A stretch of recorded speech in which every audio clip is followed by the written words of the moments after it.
Olá, eu sou a Aline Fidelis, advogada trabalhista e sócia do escritório Tawil & Shecker. Hoje nós vamos conversar sobre um tema muito importante, o assédio moral no meio ambiente de trabalho. O assédio, ele pode ser moral, como eu disse, do nosso tema, e também o assédio sexual. Ambos são muito graves. Começando pelo assédio moral, nós sabemos que é uma forma de exposição a situações humilhantes, constrangedoras e degradantes dos trabalhadores no meio ambiente de trabalho. Esse tipo de assédio afeta principalmente a dignidade, a integridade psíquica dos trabalhadores. Ele também pode ser caracterizado quando os assediadores criam um ambiente de trabalho intimidativo para o assediado e de forma degradante, hostil ou desestabilizante, eles ocasionam danos psicológicos gravíssimos. Bom, de acordo com a gravidade desses danos, podemos chegar a problemas como síndrome do pânico, ansiedade, depressão, outras doenças psicológicas, fazendo até com que a vítima, o assediado, tenha receio de estar no meio ambiente de trabalho. Sob o ponto de vista hierárquico, é importante trazer aqui que temos aquele assédio, digamos, mais comum, né, o vertical descendente, que vem de cima para baixo, que é mais comum de se conhecer, do superior para o trabalhador. Mas há também o assédio moral vertical ascendente, que é de baixo para cima. Então pode sim acontecer do seu subordinado e estar assediando o que a gente chama de chefe, o superior hierárquico, desautorizando o superior numa reunião de uma forma com falta de educação, com gritos, tratando com falta de educação ou em situações humilhantes reiteradamente. Não é comum, mas pode acontecer. Também acontece o assédio horizontal entre colegas de trabalho do mesmo nível hierárquico. E ainda tem aquele assédio moral misto, do horizontal e vertical ao mesmo tempo. O fato é, não importa o tipo, é uma atitude grave que precisa ser coibida no meio ambiente de trabalho. O assédio sexual, por sua vez, é um comportamento indesejado do caráter sexual que pode ocorrer tanto como na forma física como na verbal. Isso quer dizer, pode acontecer desde toques indesejados até piadas com caráter obsceno. E às vezes a vítima não entende que essas piadas caracterizam o assédio sexual. O fato é, ele tem como objetivo diminuir e constranger o assediado, afetar a dignidade sexual do assediado, a disposição do próprio corpo e até a maneira de se vestir no trabalho. Alguns exemplos são os toques indesejados que causam desconforto, como beijos, abraços, carícias. Esses são os atos mais evidentes do assédio. Exigência de favores sexuais, intimidações de natureza sexual, oferecer favorecimento, olha, você pode sair comigo e em troca você vai ganhar uma promoção. Pode ser piada, como a gente disse, podem ser comentários obscenos, mas o fato é que essas condutas reiteradas, mensagens, WhatsApp, mensagens por e-mail, comentários sobre a roupa, sobre o tipo físico, sobre o corpo, todas essas atitudes reiteradas afetam a dignidade e a saúde do trabalhador. Então, como saber se você está nessa situação e de que forma reagir? Vamos trazer alguns exemplos aqui. Por que a gente vai trazer esses exemplos? Porque muitas vezes os sinais são sutis.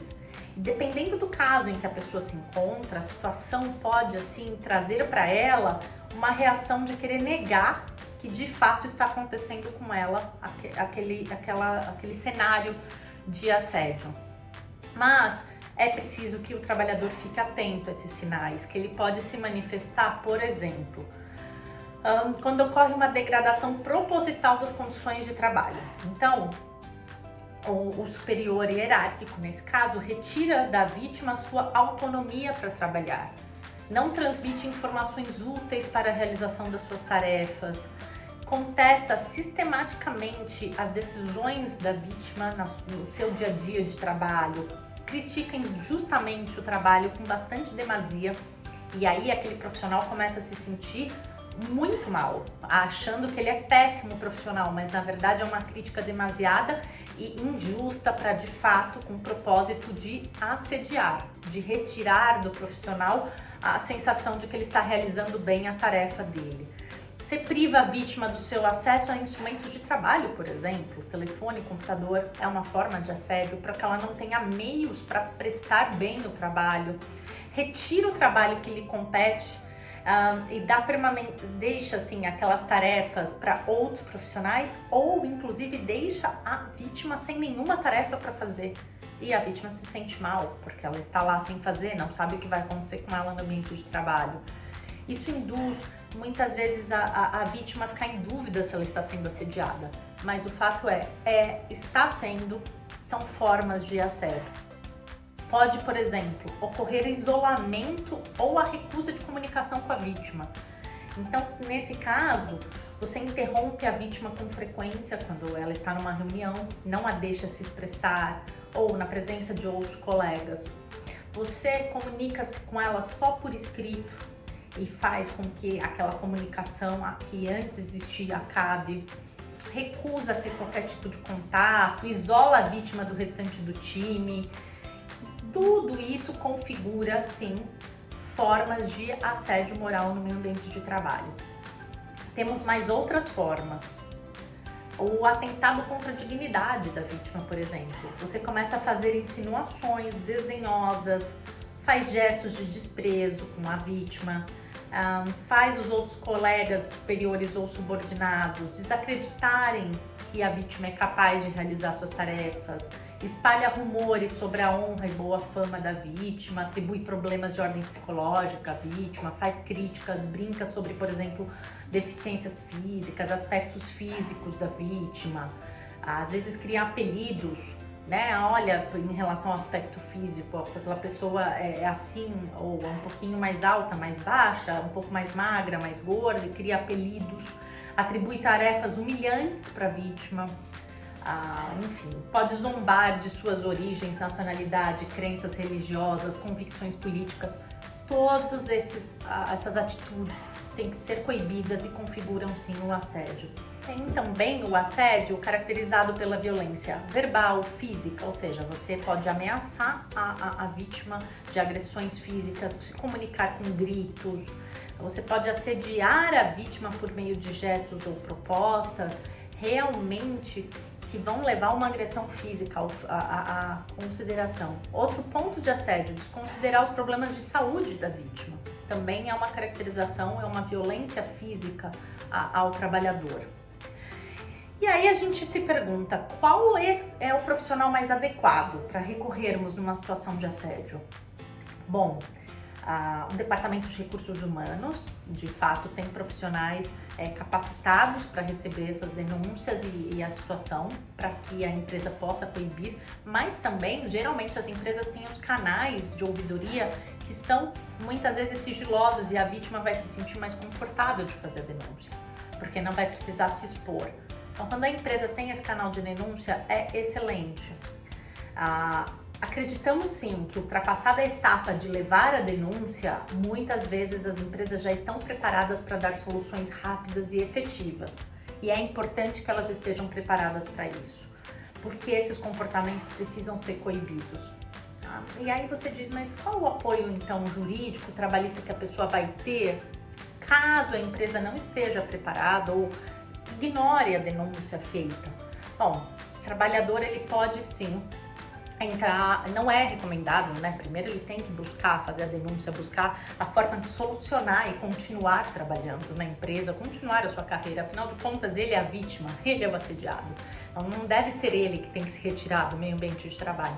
Mas se de tudo não der certo, ele pode sim recorrer, ter apoio jurídico para recorrer à Justiça do Trabalho e pedir inclusive o que a gente chama de rescisão indireta do contrato de trabalho. O que é isso? Ele explica para a Justiça do Trabalho, na ação dele, que quem deu causa ao término, quem causou o término da relação de emprego foi o empregador, uma atitude de empregador, porque a responsabilidade é do empregador e não dele empregado. E aí ele recebe as verbas rescisórias que ele teria direito se ele tivesse sido mandado embora sem justa causa, porque ele não pode sofrer um prejuízo financeiro de já estar se retirando do meio ambiente de trabalho porque foi assediado.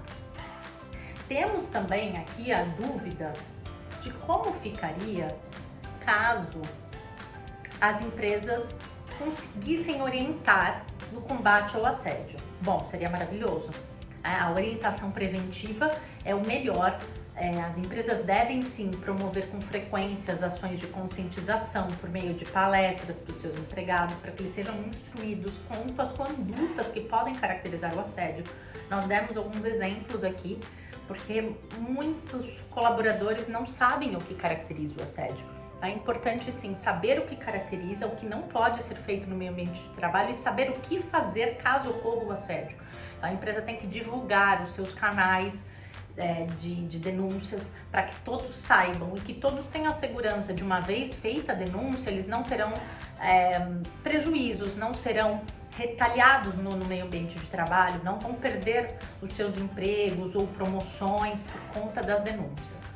Né? A gente sabe muito bem que o assédio no ambiente de trabalho não tem gênero, ou seja, ele pode atingir a todos, então não se pode simplesmente omitir o fato de que um grupo é mais atingido ou outro.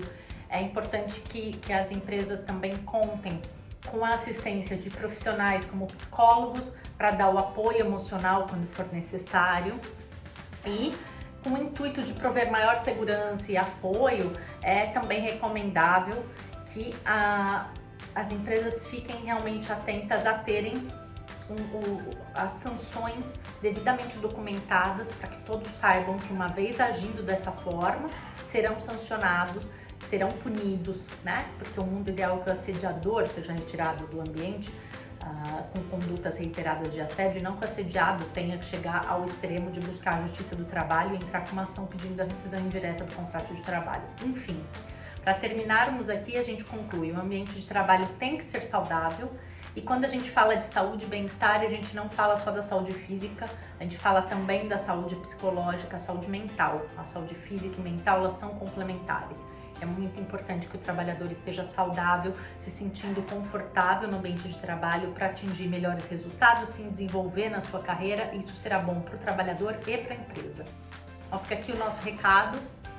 Agradeço muito a oportunidade de a gente conversar um pouquinho sobre isso, porque o tema é realmente importante para que cada vez mais tenhamos bons ambientes de trabalho e cada vez com mais igualdade, sem discriminação e sem assédio.